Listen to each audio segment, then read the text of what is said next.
Welcome to this edition of the Committee on the Present Danger China's webinar series, a weekly service we are providing to illuminate the threat that the United States faces from the Chinese Communist Party, specifically by focusing in on the myriad ways in which it is waging war against us, unrestricted war, as they call it, meaning the use of every conceivable vehicle for undermining our country, for helping to diminish its power, its influence, its alliance relationships, and not least to endanger both the American people and a government of, by, and for them. Today, we're going to focus on a topic that has been very much in the news of late. It's obvious that it has enormous importance to President Trump personally and to the administration he leads, namely the war in Ukraine and the apparent urgent desire of the president to stop the bloodletting that has been taking place there on a scale that we really haven't seen, arguably, since World War II. Well, what does that have to do with China, one might ask, or unrestricted warfare on the part of the Chinese Communist Party, aimed at undermining us and taking us down if they can? Well, the thesis of this particular program is it has everything to do with the Chinese Communist Party under the leadership of its, well, emperor, at least to date, Xi Jinping. We're going to lay this out for you in some detail with three of our best experts on this and related subjects. Before I summon the first of them, let me just give you a little bit of context of my own. I believe that the Chinese Communist Party has, under Xi Jinping, sought, as I've mentioned, to do us incalculable harm, but is appreciated, as have its predecessors in power in China, that one has to do it carefully because the United States has considerable military power, and were it to be wielded effectively, decisively against the Chinese Communist Party, not just the military power, but the political warfare capabilities, the economic and financial capabilities, the diplomatic capabilities perhaps as well, we could well undo the Chinese Communist Party and quite possibly do it before they have a chance to take us apart, as they seek to do. So the Chinese have worked assiduously, again, particularly under Xi Jinping, to see what they can do to accelerate our demise by, if you will, a death of 1,000 cuts. The unrestricted warfare that we've documented in, I think now, well over 210 different programs in this series has been greatly exacerbated by the, what I call, strategic arson of Xi Jinping. His use of stratagems of creating conflicts in various places around the world, or setting the stage for them in some cases, all for the purposes of weakening us and creating new opportunities for him to pursue both our demise and our replacement by China as the preeminent power in the world. Which brings us to Ukraine. we're going to discuss the fact that Xi Jinping hosted Vladimir Putin in Beijing for the occasion of the opening ceremonies of the 2022 Olympics in February of that year. About 2 weeks after the games ended, Vladimir Putin invaded Ukraine.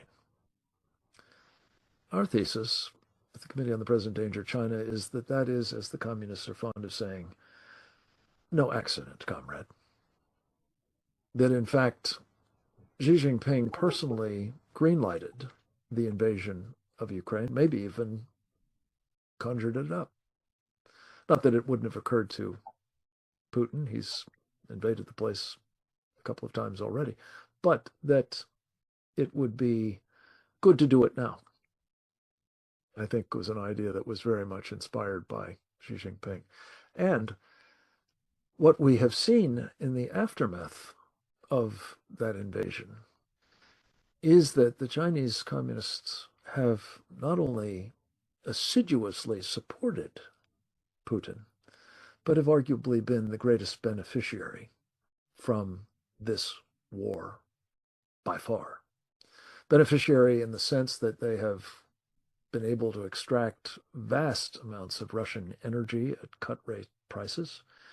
Beneficiary in the sense that they have sold sizable quantities of arms, and most especially, and really this is central to our discussion today, they have succeeded with the war in Ukraine in conjuring up chaos that has served their purposes. Chaos in Europe, chaos in the relationship between the United States and its European allies, chaos in the sense that the West in general, but specifically the United States, has been compelled, or at least has felt compelled, to focus intensively on Ukraine, to dedicate immense resources to the war there, and not least, arguably, perhaps most importantly, to deplete its arsenal that might otherwise be needed and useful in resisting Chinese aggression. I would argue that the same has been done in the Middle East as well, and the seeds have been set for other places for conflict, notably with Nicolas Maduro coming back from Beijing also, as did the Iranians and the Palestinians, with invasion on his mind, as I think it was on theirs. His case, Guyana, not yet actualized, but perhaps the positioning of an American amphibious battle group off the coast of Venezuela at the moment is meant to not only interdict drugs, but also to signal that that must not happen. Korea, maybe another place where a clash is in the offing. Again, more distractions, more chaos, more inability to focus on what our friend and colleague Captain James Fennell calls the main thing, namely the threat we face from the Chinese Communist Party. To give us a little bit of background, context, if you will, for how all of this has played out in the period since February of 2022, I'm delighted to welcome back one of our most important contributors to these programs and to the Committee on the Present Danger of China, of which he is a member, and to so much that is done that is helpful in our country in educating the American people about the threats we face. Yes, both from enemies without, but also enemies within. And that would be Trevor Loudon. Trevor is the author of a number of books, including The Enemy Within. The Enemy Within the Church is a movie that he's made, as is The Enemies Within.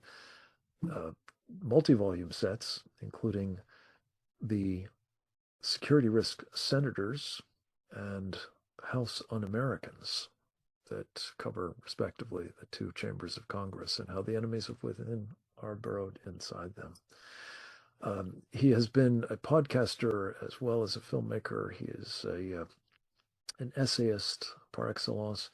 and a great colleague and resource. And I couldn't be more pleased to have him with us to talk a bit about the war in Ukraine, both what is obviously going on there and what are its implications, and whether the prospects for peace are at hand in the absence of attention being paid to and corrective action taken concerning the Chinese Communist Party's influence and role there. Trevor, well, welcome back once again. It's so great to have you with us. Over to you, sir. Thanks very much, Frank. I think the main point to realize here is that the Russians and the Chinese have been in a strategic partnership for many, many years. Stanislav Lunev, for instance, one of the key defectors from Russian military intelligence, I think he defected from New York about 2010, well after the so-called collapse of communism, pointed out, as have many other defectors, that there's a division of labor between Russia and China. Russia has the nuclear weapons. China has the manpower. China has the soldiers, the boots on the ground. And when the final attack against America comes, the Russians will use the nukes, but the Chinese will use up their surplus young men. And they have about 30 million surplus young men because of the one-child policy and aborting many, many baby girls for a very long time. So when we see Putin going to China to celebrate the Olympics, and then we see a subsequent invasion of Ukraine, we shouldn't be surprised. There are those who theorize and say that actually one of the reasons Ukraine managed to survive the initial assault is because Putin delayed his attack in the spring thaw till after Xi had had his moment of glory at the Olympics, meaning that had he attacked earlier when the ground was still frozen, he could have deployed his tanks across open fields. But because he waited till after the Olympics, when the ground had started to thaw, the tanks would have got bogged. So they went in columns down highways, which made them very easy for the Ukrainians to surround and pick off. Ukraine might not have survived that initial assault had Putin been more militarily wise and less appeasing to President Xi, giving Xi his moment of glory. The Russians and the Chinese have been in an intelligence sharing partnership, I believe, since 1997, meaning anything the Chinese gather, go to the Russians, anything the Russians gather, go to the Chinese. They are as close as Mussolini and Hitler. They are integrally working together. They hold regular Zapad military exercises. The last one outside St. Petersburg, the largest military exercise, I believe, in world history, was predicated on playing out a nuclear attack on the United States. There's a new one coming up in September in Belarus, which many believe may be a lead up to an attack on Lithuania, Poland, the Saviki Gap, the piece of land that joins Kaliningrad, the Russian enclave, and separates Poland from Lithuania, etc. And to cut that off would strangle the Baltic states. The Baltics being all NATO members, Poland being a NATO member, that would set up a major international crisis, which could happen just a few weeks away. So it is known that when Russia invaded Ukraine, there were major troop deployments on the southeastern coast of China. Many thought they were getting ready to launch an attack, possibly on Taiwan, possibly the Philippines, maybe even further afield, who knows. But those troops were stood down when it became clear that the Russians weren't going to storm through Ukraine in 3 days or a week. When they got into a long, protracted stalemate, giving a bit of land, taking a bit of land, etc., the Chinese backed down. So what does that tell us? It tells us that, well, in my opinion, it tells us that the attack on Ukraine was the first kinetic stage of World War III, that the Chinese were going to attack into the Pacific. You would have more than likely seen Iran attack into the Middle East, and maybe Rocket Boy in North Korea attack into South Korea or Japan or whatever. Then we would have had probably internal struggles within our own country. We know that lots of Hamas, probably Russian Spetsnaz, Chinese special forces have been infiltrating our country for a very long time. And so we could have been fighting a 4 or 5 front war very, very quickly. And I think it's very clear that it's been the steadfastness and the courage of the Ukrainians in the face of this attack that has basically kept the peace, that has stopped China attacking into the Pacific. The Taiwanese government is very clear. They want the West to support Ukraine because they know while Russia is tied up in Ukraine, that China is not going to attack them or is going to be more hesitant about it. So it's very clear the Taiwanese government has absolutely no qualms about saying this. They say we have to defend Ukraine because that stops China in the Pacific. Now, there are many who argue that by confronting, by supporting Ukraine, by confronting Russia, that risks a World War III. I think it's very clear that not defending Ukraine guarantees World War III because it will embolden the Chinese, it will embolden the Iranians, it will embolden the North Koreans, all of whom are increasingly belligerent, even though, obviously Iran has suffered a major defeat in recent times, but they're down, but they're not out. So this I think the point we need to understand. China has said specifically, straight out, that the war, Russia cannot lose the war in Ukraine. They're giving arms. They've been threatened with sanctions if they're giving arms. They don't care about that anymore. We all know they're supplying the Russians with arms. We believe there are Chinese troops currently in Belarus. There are certainly North Korean troops there, and North Korea doesn't do much that China doesn't tell them to do. And so I think this is what we have to understand. This is not a territorial struggle. This is not just Vladimir Putin wanting to take a few Russian-speaking provinces in eastern Ukraine. Why would he risk, when he's got more than enough land already, why does he risk international contempt, trade sanctions to grab a few provinces? There was a recent conference in Moscow. It was overseen by Sergei Lavrov, the Russian minister of Foreign Affairs, and it had various communists and radicals from all over the world there. It was a major conference, and we translated the major document that came out of that conference. It was Russia 2050. That was what it was called. And the conference document quite clearly stated the goal of the Ukraine war is to reestablish the Russian-Soviet Empire, which will include all of Central and Eastern Europe, all of it, plus large chunks of the Middle East, plus the Asian republics, the former Kazakhstan, all of that, plus sections of Latin America and Africa. This is what the Russians are planning for. The Chinese, on the other hand, taking the rest.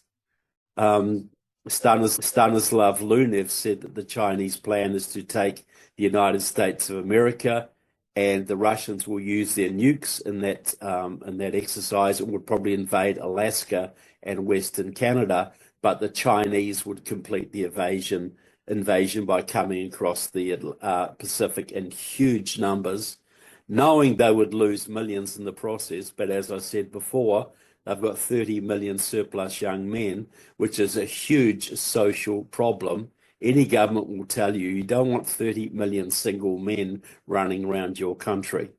You want to use them productively, and taking the United States of America or other territory would be a very good use of them. So the point I'm getting at is that the Ukrainian fight is not a regional struggle. It's part of a geopolitical struggle orchestrated between the Russians and the Chinese to tie America up in the West, and Europe up in the West, and create a lot of strains and pressures on NATO, create a lot of internal pressure in the United States, because we know we have Putin Republicans out there. We know we have a very strong left in America. We know we have a lot of division over this particular issue. All of this is a big distraction.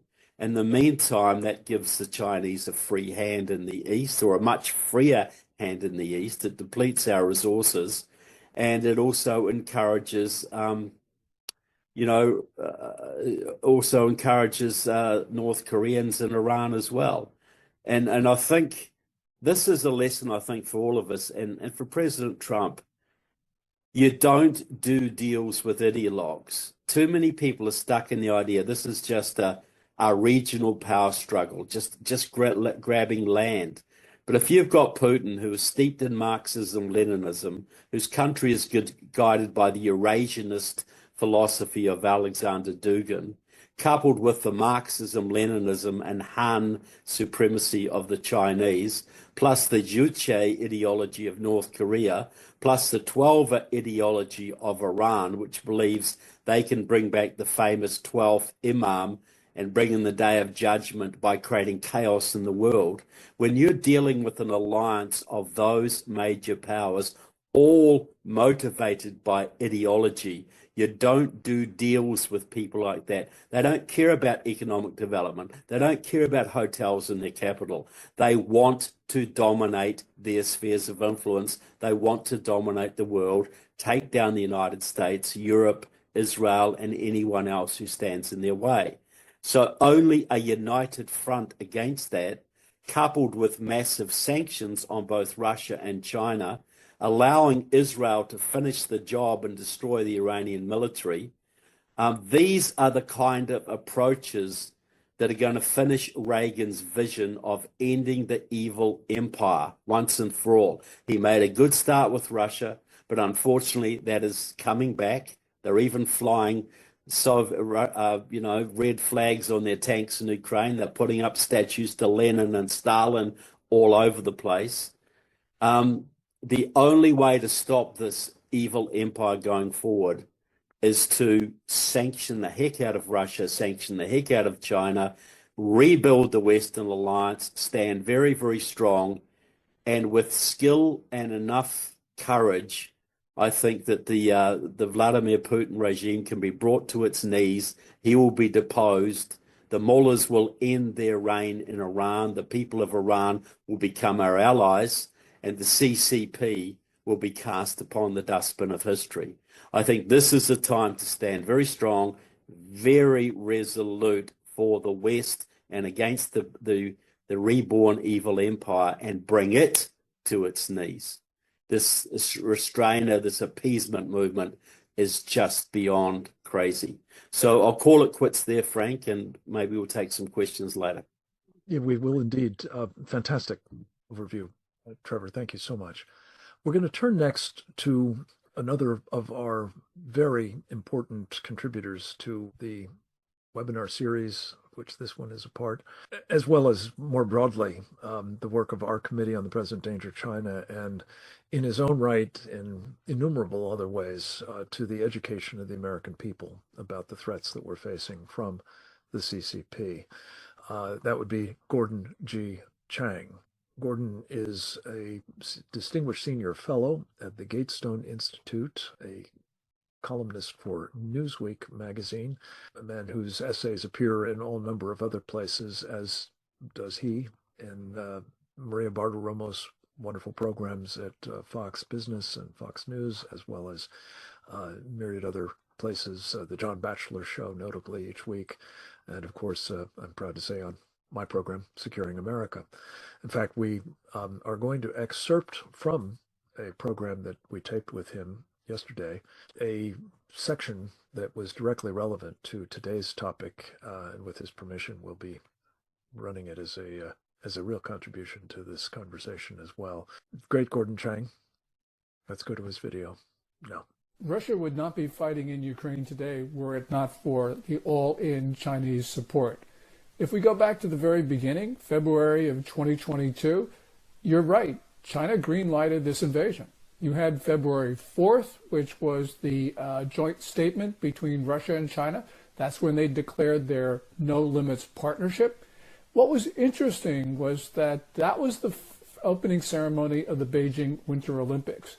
Now, Vladimir Putin postponed his invasion until 4 days after those Olympics ended, which was, I think, a real sign of partnership. The Chinese didn't want an invasion of Ukraine to mar their big ceremony and their big event. But what we saw after that was China supplying military intelligence to Russia. So, for instance, drone location information. The Ukrainians were using Chinese-made drones. The Chinese provided that location data to Russia so that Russia could take out the Ukrainian drone operators.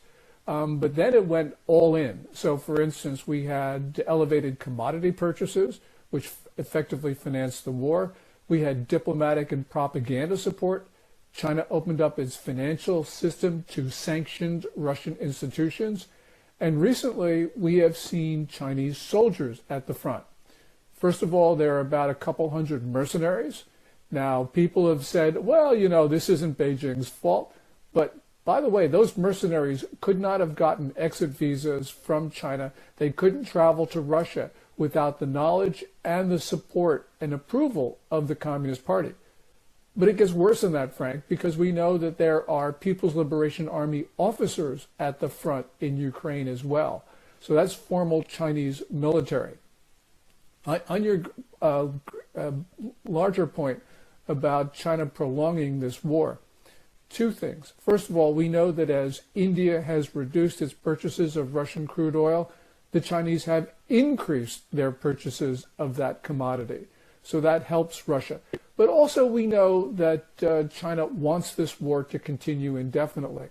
And this was made painfully clear when Chinese Foreign Minister Wang Yi on July 2nd had his conversation with Kaja Kallas, who is the EU's foreign policy chief. And as we know from the South China Morning Post and the Financial Times, Wang Yi said that China did not want Russia to lose because if Russia lost, then the United States would be able to focus on China in East Asia. Well, if you extrapolate that a little bit, it means that China also doesn't want the war to end, because if the war ends, even with the Russian victory, it means the U.S. can focus on China in East Asia. So this is China prolonging this war for its own purposes. I think that Xi Jinping has taken 2 pages from his hero, Mao Zedong's peasant movement playbook. First one is to encircle the cities from the countryside. That's the way Mao beat Chiang Kai-shek's nationalists. Ukraine, Middle East, elsewhere, that's countryside, and we are the city. But to specifically address chaos, which is the second part of that playbook, in 1966, Mao wrote to his wife, John Qing, that great chaos, quote, great chaos under heaven achieves great order under heaven. Now, great order under heaven was Mao's code phrase for worldwide Chinese rule. So we see Xi Jinping sowing chaos, disruption. And it's not just Eastern Europe with the war in Ukraine. It's also North Africa with insurgencies that look like wars.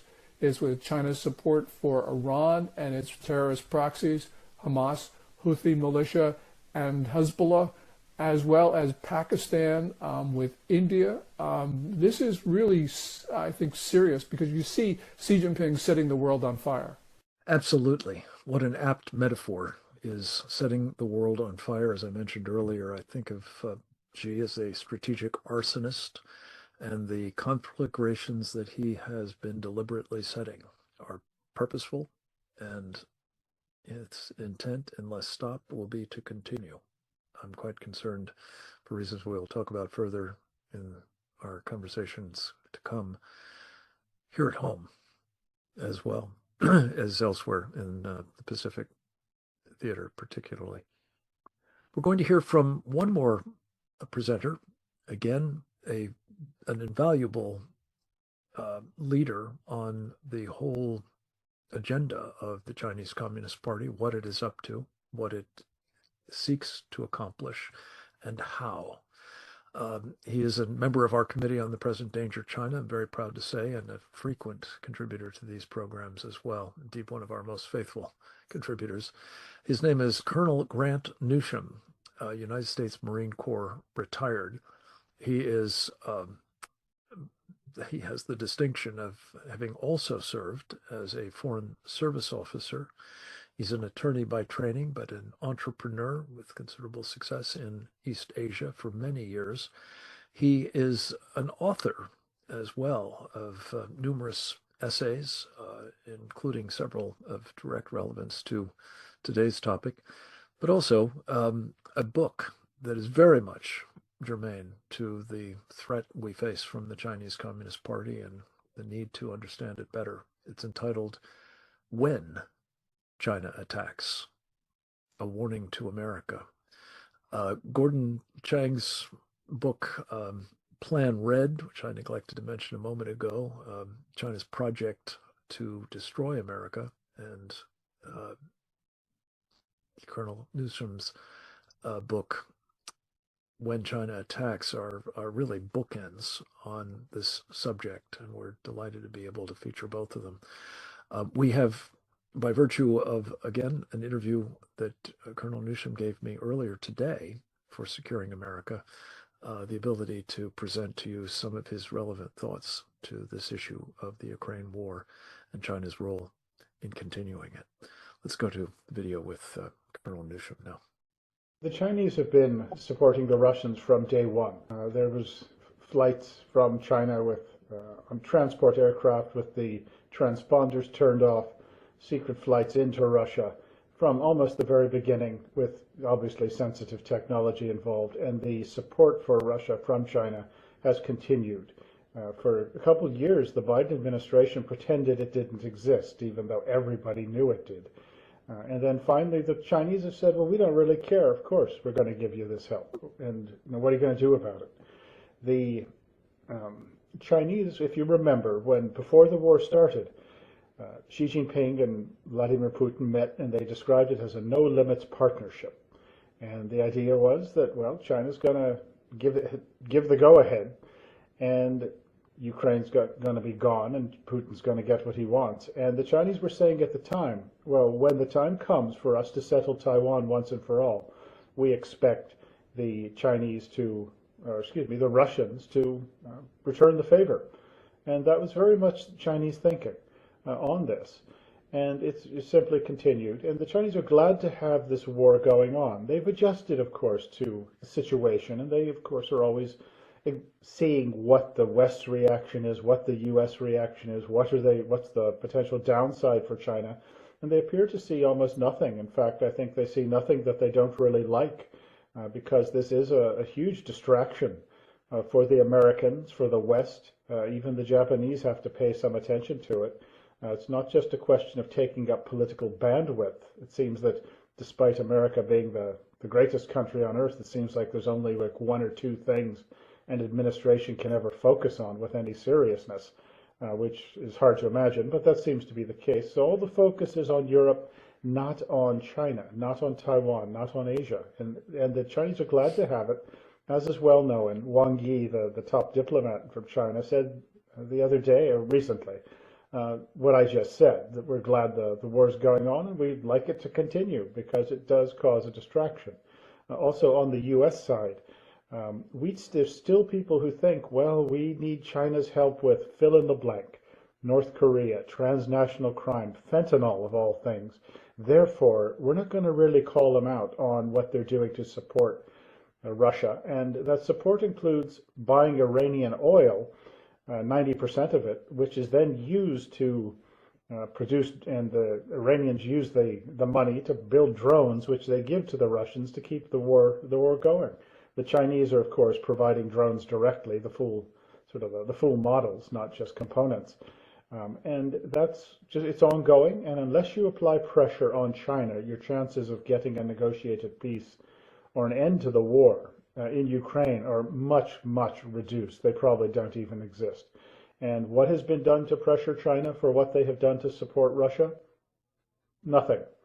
And that's a bipartisan achievement. There are people, of course, on both sides who understand that something needs done, but nothing's been done. The Chinese look at it and must pinch themselves laughing. That, well, we've supported the Russians who are keeping the Americans engaged. They're depleting their arsenals, and these are very seriously depleted. And they don't have the stuff to fight a war in the Pacific, and it's also become a domestic issue in the United States, where we have the, once again, we're turning on ourselves to decide what to do about Ukraine, about Russia. And when you're doing that, you're not thinking about the real threat, the ones who can kill us. Now, some people will say, well, look, the Russians and the Chinese, it's not really a relationship. They don't like each other. They're suspicious of each other. Nothing to worry about. Well, their strategic interests align. And that interest is to beat back and ideally destroy or defeat the United States. They may see it a little differently, but the end result is the same. They are both aligned against a common enemy, which is us, which is the West, the free nations, and they're cooperating freely. And they will do that, and they will continue to do that as long as it seems to be beneficial. And once again, if you're the Chinese and there's no downside risk, nobody's done anything to you, and you're killing 70,000 Americans or some tens of thousands every year from fentanyl, and they're still not doing anything to you, well, you're going to keep doing it. And that is what has given Russia the wherewithal to continue to prosecute this war the way they have. And I haven't mentioned North Korea. They've obviously provided troops, they've provided artillery shells, other ammunition, small arms, the things that keep the Russian war machine going. And that is done with China's approval. They wouldn't be doing it if Beijing didn't allow it. And once again, what has been done to the Chinese for doing this? Nothing. I've heard it said that when the North Koreans supply all this stuff to the Russians, well, the Chinese probably are backfilling it into North Korean arsenals, and it's plausible to me. But China is the core to all of this, and unless you address that, it's not going to happen. And you also notice that in our behavior here, we have no political warfare effort against the Chinese, even against the Russians, really. They've been doing all of this, and there's really been no effort to address the issue, as I say, from a non-kinetic standpoint, the political standpoint. Has anyone ever, for example, pointed out that Putin, not exactly following in the tradition of Ivan Grozny, or Ivan the Great, who took on the Mongols, or Peter the Great even, and he's the one who's turned Russia into a Chinese vassal state.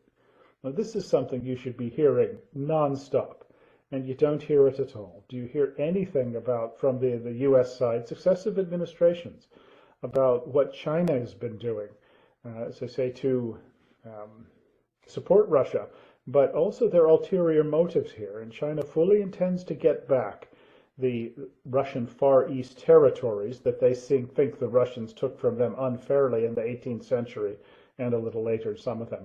They're going to get it back. And Putin must wake up every morning wondering if there's 5 Shenzhens on his side of the border, these huge, shiny cities.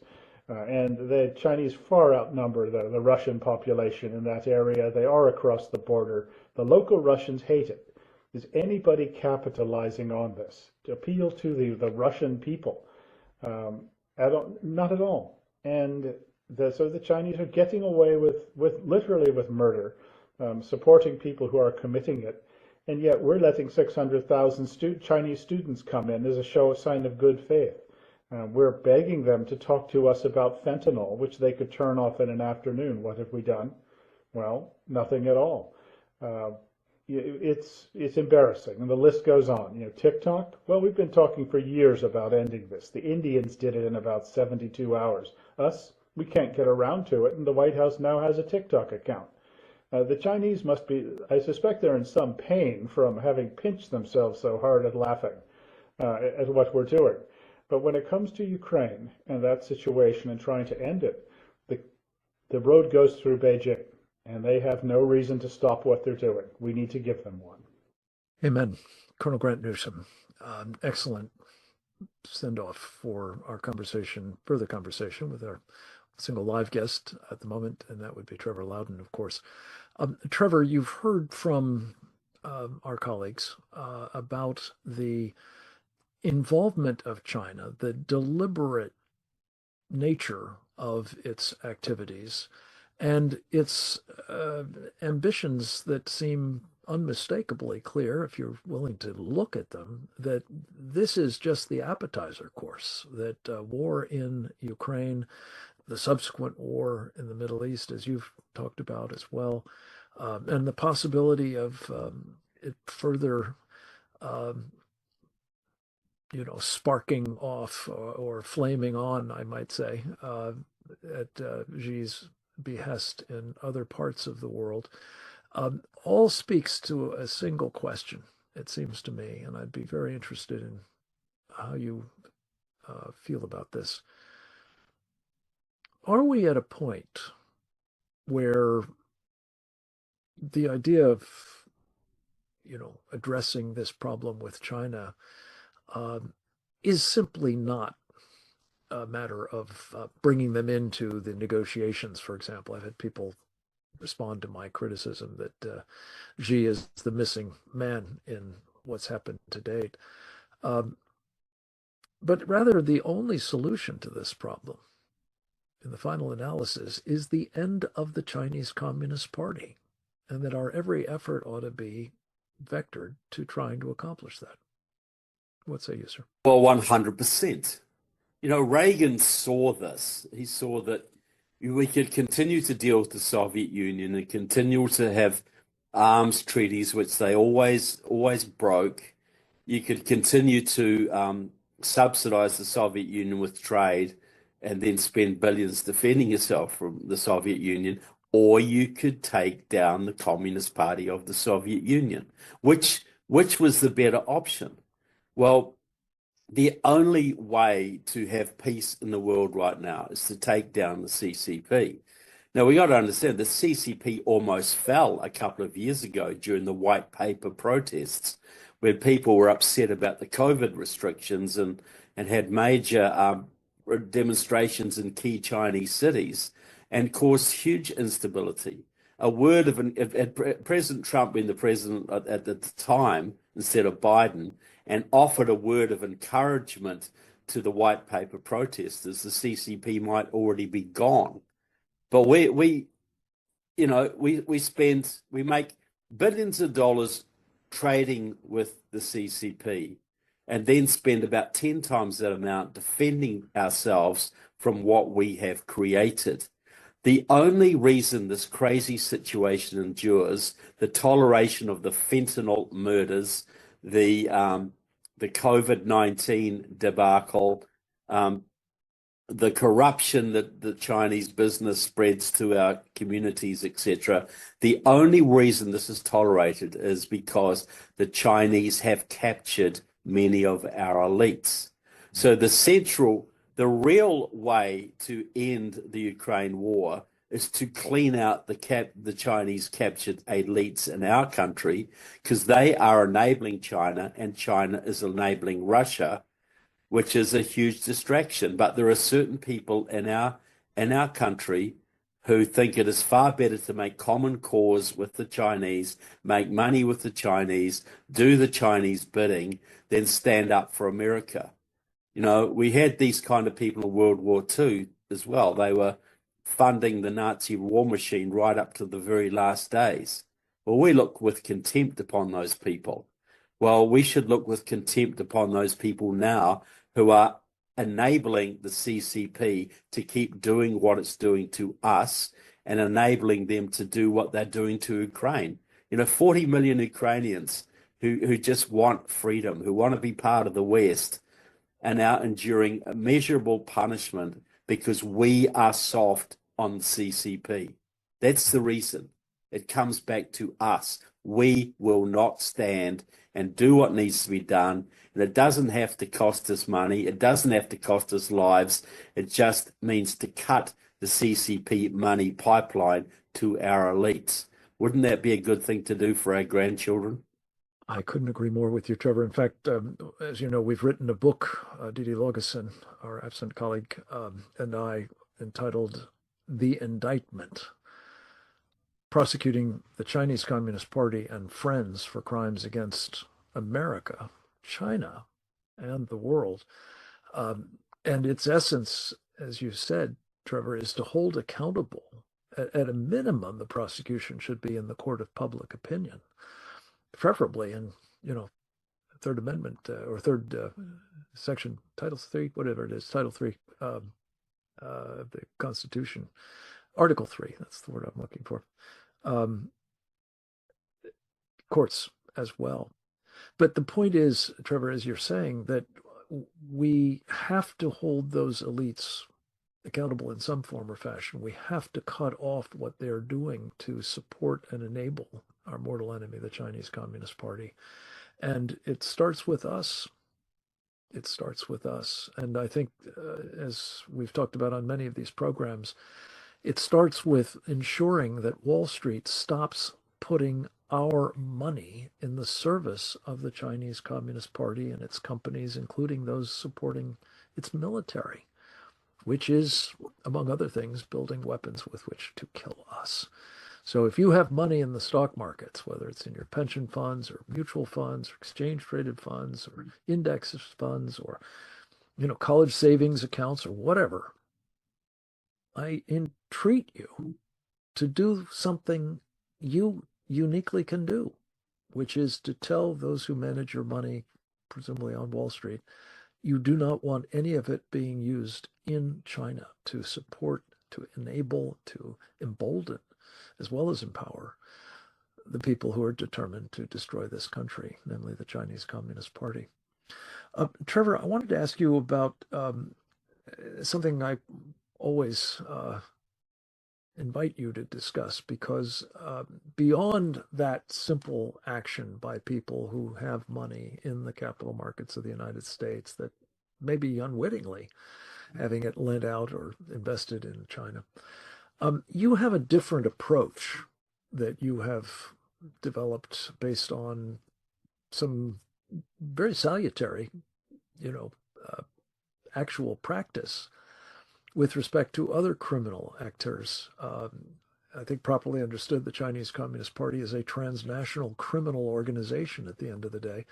Talk a bit about what your recommendation is to roll them up, those enemies within working for China. And by the way, the Sharia supremacists who are their allies as well. Well, Diana West wrote a great book, The Red Thread, which was all about, two books, American Betrayal and Red Thread, which pointed out that the reason the Islamists and other enemies have done so well against us is we have far too many collaborators within our system who are helping them do so.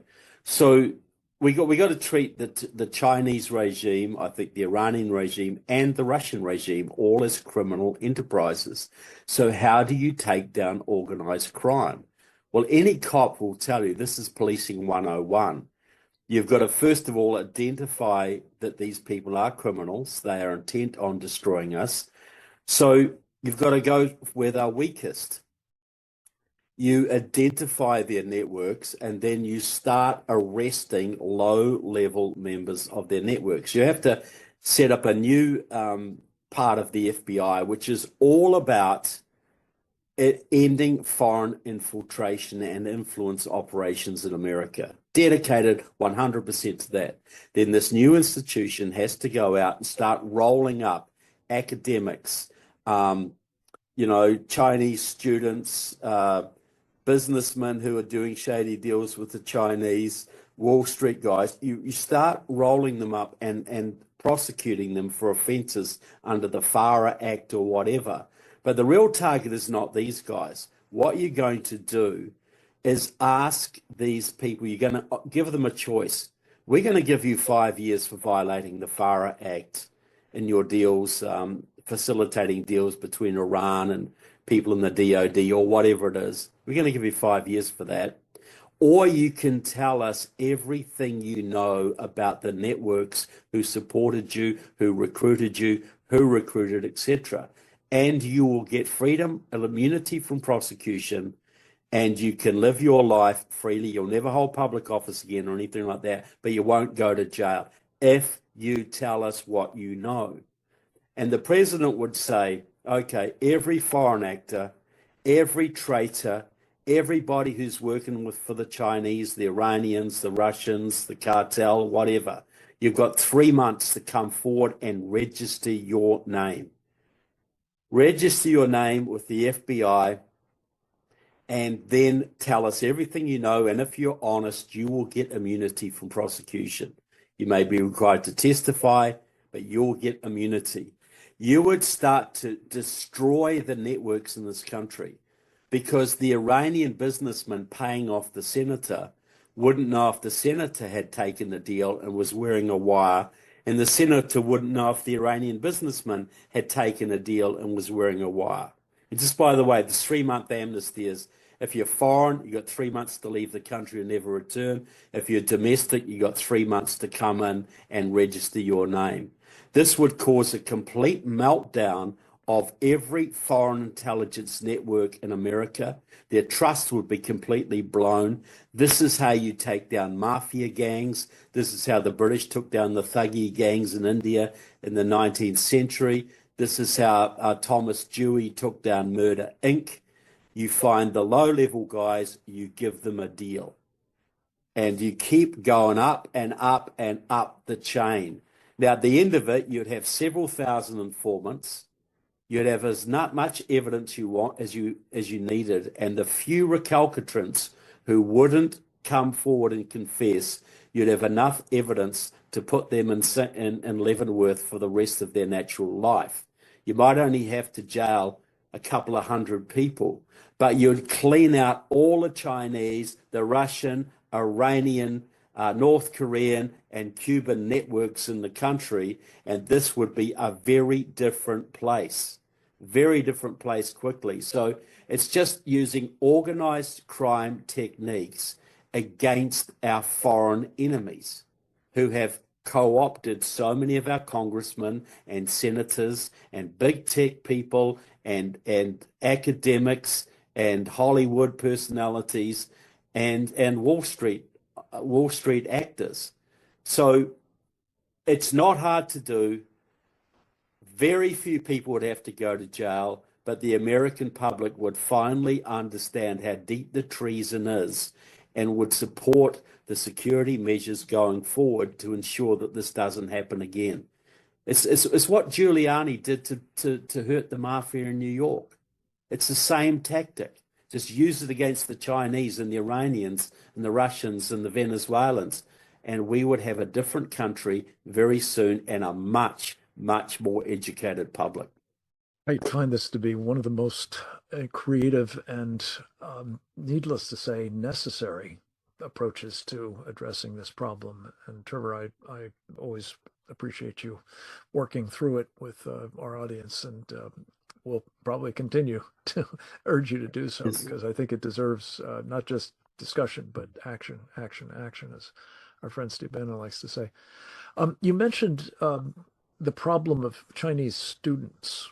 I invite you to talk a little bit further about how you see that in the category of enemies within, Trevor, because the President of the United States, to my great distress, announced yesterday that he thought we needed 600,000 of them, considerably up from the 270,000, which seemed to me to be wildly more than is justifiable, that are here at the present time.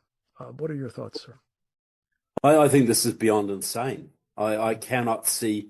Look, there are people around President Trump, the restrainers, the Curtis Yarvin disciples, who seriously believe we should appease China and give them East Asia, give Russia Europe, and just America goes on its own. So these people are absolutely trying to influence the government. So we go soft on China, we go soft on Russia, soft on our enemies, because this is somehow going to guarantee America's peace and prosperity.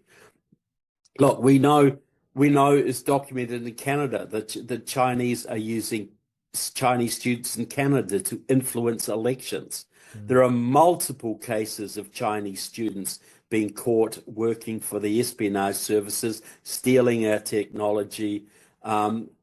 There's dozens and dozens of cases. We know that at least 10% of Chinese students are working directly for the intelligence services. So that would be another 60,000 Chinese agents in America minimum, working at MIT, working in robotics laboratories. They're not going to be studying sociology at Bard College. They're not going to be, they're not going to be studying medieval history. They're going to be in the STEM fields, all the military technology application fields. This is just, for a president who campaigned against China to do this is just, it makes you, I've got no words for it. He was talking a few months ago about kicking the Chinese students out. Now he wants to double the numbers. More than double, yeah. More than double the numbers, yeah. So I'm how do we by this in any way, shape, or form? Yeah, look, I am prayerful that voices like yours, and I'm hoping those of our audience and others that I know are being raised. We've talked about it in the course of the day on taping several programs of Securing America, pre-taping them for the holiday weekend. But I think people that command real respect in this space agree with you completely, as do I, that this way lies even greater peril than what we experience at the moment. And that's even before you add in, as we've touched on a little bit here, 100,000, who knows? Maybe it's considerably more than that. Well, you mentioned military personnel of China that are in this country. Because you give them all student interns or helpmates or enablers or whatever you want to call them is again beyond comprehension. Look, if Nancy Pelosi proposed this, we'd all be horrified and united in opposition against it, and we wouldn't be surprised by it. Yeah. But I think we're all surprised by President Trump doing this, but we should be equally united in opposition to this idea. Look, it's like the illegal immigrants. They should all go home.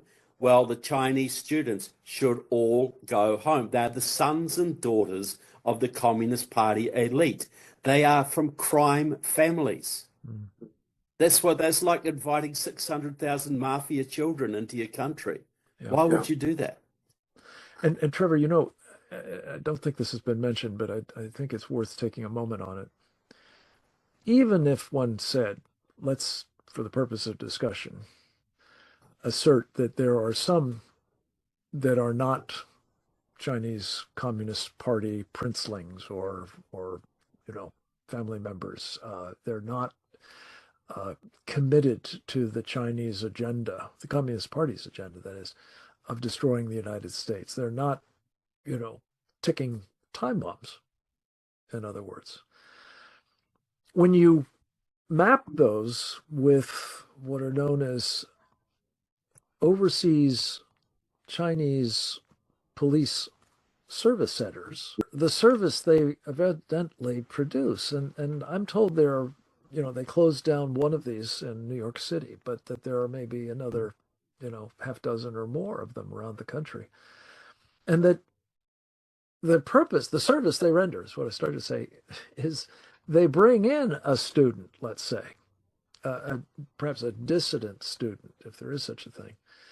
And there on a television screen is one of their loved ones, obviously in custody of the Chinese secret police or, intelligence services. And it's a pretty clear message that is imparted, whether explicitly or just inferentially, that something bad might happen to that loved one if you don't do what you're told. And not just what you're told, but what you are obliged to do under Chinese law. Right? You're obliged to helping the Chinese military wherever you are at any time.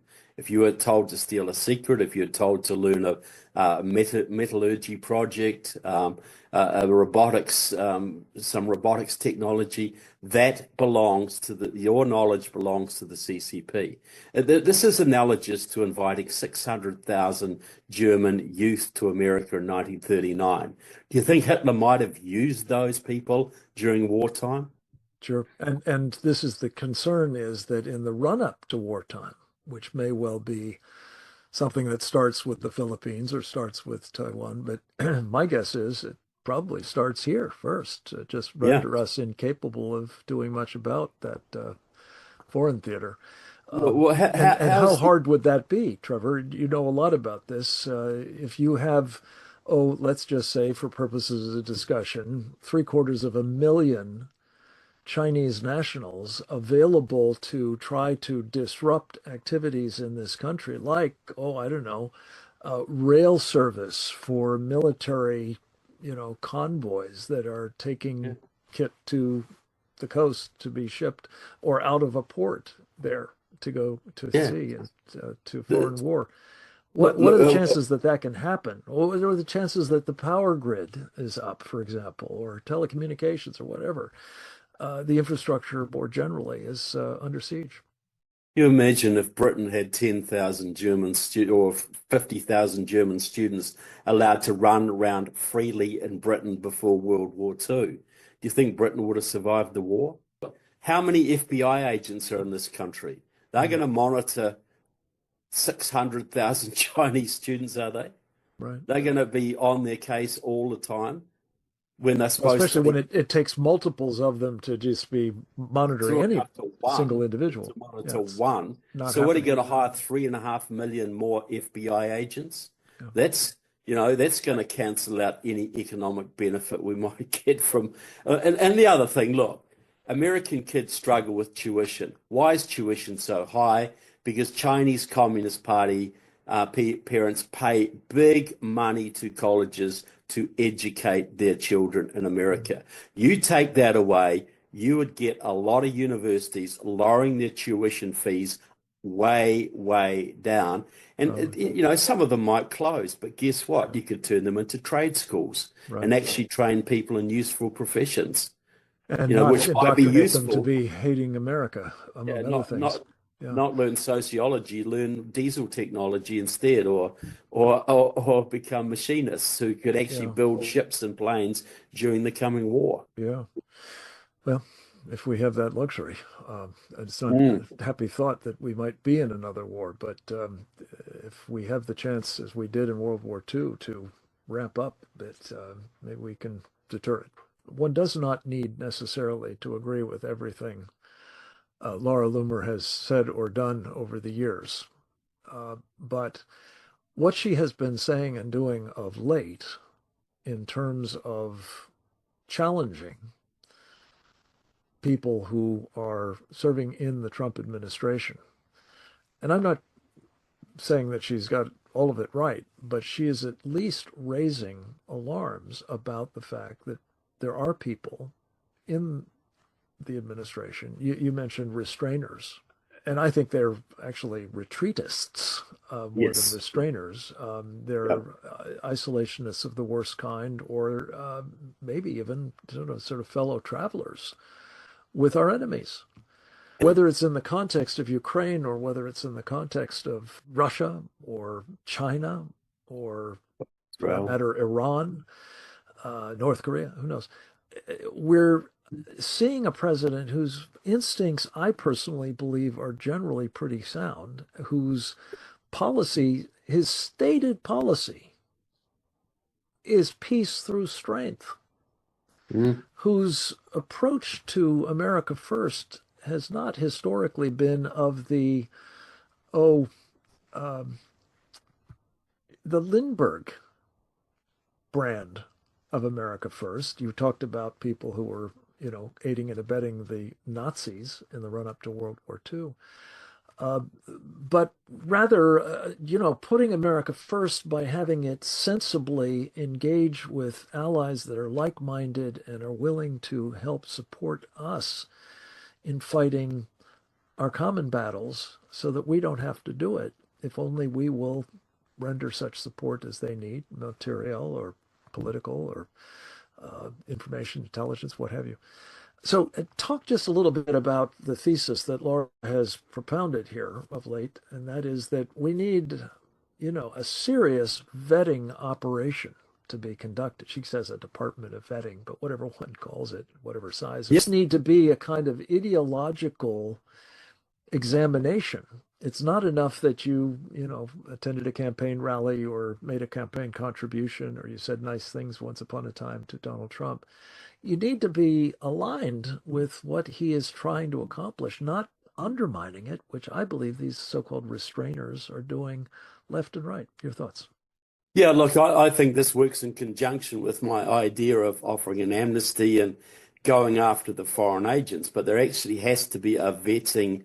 The FBI used to perform this. They would go in, they would grill you, they would interview your youth pastor, your high school teacher. They were very, very careful about who they allowed in. They had certain standards. If you had communists in the family, if you had been overseas to certain places, it was all red flags. The CARP, I think they called it, character, C-A-R-P. They had an acronym for it.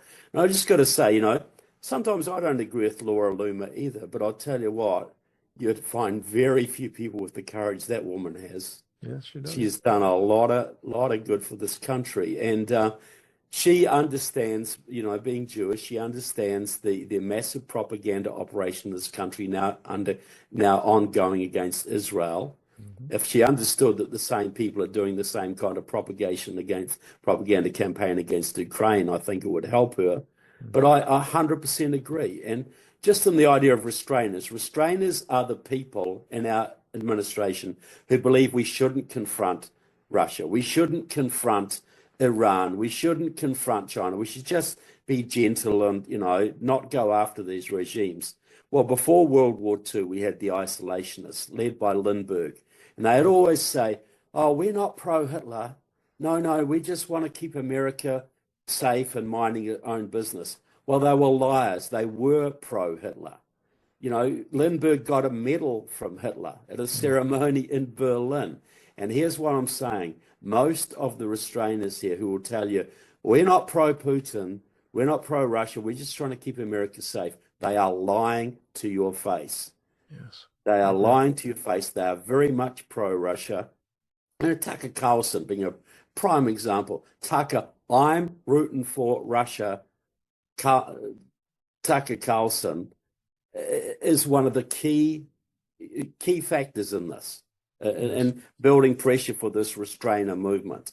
And we can see how anti-Israel that guy is, and how anti-Ukraine that guy is. Yeah. And he says, pro-Iran. I mean, Russia, it's scandalous in my estimation. Yeah, it is. And the fact that these guys have got some influence on the administration, I think, is actually our biggest problem. Well, the fact that the pro-Russian and the pro-Chinese people both have their hooks, both have people trying to influence Trump in the wrong direction. Yeah. And that has to be exposed. But Trevor, it goes back to what we talked about a moment ago, which is that those pro-Russia, pro-China people are working hand in glove with pro-Iran, yes, pro-Hamas, pro-Qatar people. And it's that comment, and the World Economic Forum and the UN and so on in their mix as well. It's this, what I call the totalitarian trifecta, that is so ominous, because as you've done so much to document, it's not just people in foreign countries who would like to take down our government or get it out of the way so that they can realize their ambitions for a world government of their making. It's also that they've got a presence in this country, and whether it's those hundreds of thousands of Chinese nationals or whether it's jihadists of anybody's guess how many that got in, particularly during the Biden years, or whether it's, the homegrown variants sponsored by the Communist Party. Nobody's done more than you to document all this. The Democratic Socialists of America that are running this Mamdani character in New York, the Muslim Brotherhood and the various other networks of jihadis that are here. I mean, this is an enemy within problem, not just, at the influencer level, but also at the grassroots level. This is an enemy without, and they are making common cause for the purposes of our destruction. And at the head of that parade, I'm afraid, is Xi Jinping and the Chinese Communist Party. Well, look, if we'd dealt with the enemies within when we had the chance, or if we deal with them now, Russia and China will be a piece of cake. The Muslim Brotherhood will be a piece of cake. Iran will be a piece of cake. We only can't deal with our enemies because they have so many of their people in our institutions. Their friends. That is the number one problem. Yeah, I agree. And this is why we value so much your participation in these programs and so much of the work that we do at the Institute for the American Future, which I believe you are a senior fellow. I'm proud of that beyond words. And I thank you, Trevor, for being with us today in person. I'm very appreciative as well to Gordon Chang and Grant Newsom for joining us even when they can't be with us in person through the miracle of videotape. I want to thank my colleagues Didier Lageson and Oleg Atbashian for their indispensable help with all of these programs, and for you, our audience, participating by being with us either as we do this live or with us in passing the videotape, which Oleg will shortly render and post at presentdangerchina.org, to your circles of influence. I'm sure they're vast, and we very much need for your help to arouse the rest of our populace to the dangers that we've been discussing today. They're not confined to Ukraine. They will not be resolved if somehow there is a deal between Russia and Ukraine. But unless there is a solution to the problem of the Chinese Communist Party and what it is doing under Xi Jinping to engage in strategic arson worldwide, we will not be safe in this country. Make no mistake about it. Thank you again for being with us. I ask God to bless you and our country, and I hope you all have very, very happy Labor Day weekends.